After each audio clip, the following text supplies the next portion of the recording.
Good to have you back. Welcome to the second part of the program. The entry of many companies into the Moroccan mining sector in recent years is not unrelated to the country's decision to revive the exploration of its resources.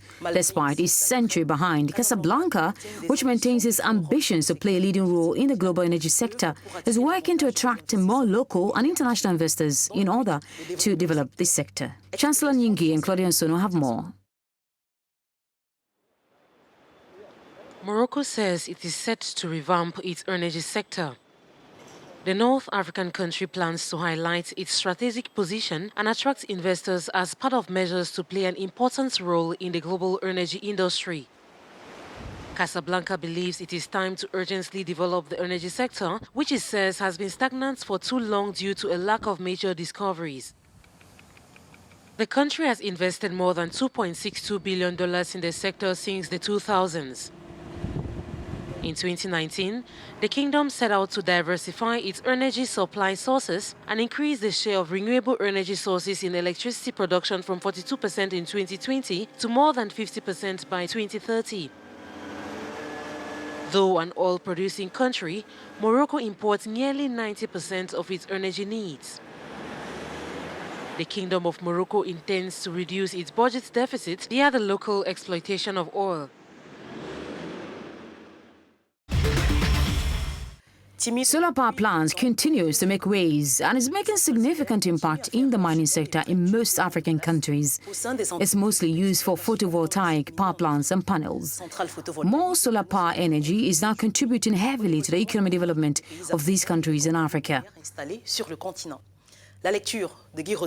Rodrigue Louet and Ronald Kotte have more.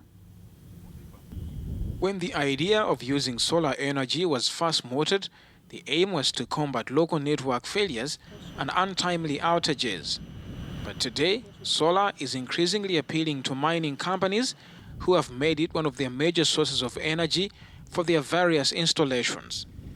Caledonia Mining in Zimbabwe, Esakane in Burkina Faso, and B2 Gold in Mali have all switched to solar energy, running power plants with capacities ranging from 12 to more than 30 megawatts.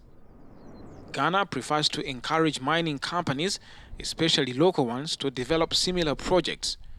Accra has therefore started to reduce the supply of electricity to mining companies that have the means to invest in energy production in order to concentrate on domestic consumers.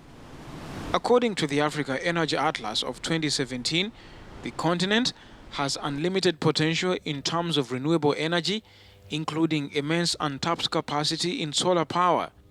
In addition, the increasingly competitive costs of solar energy are expected to further push mining firms operating in Africa to adopt economically more competitive alternatives to diesel. Well, that's it in this edition of Business Africa. Thanks for being a very big part of the program. Remember that you can follow us on our pages at Africanews and at Africanews FR. Thanks for staying with us.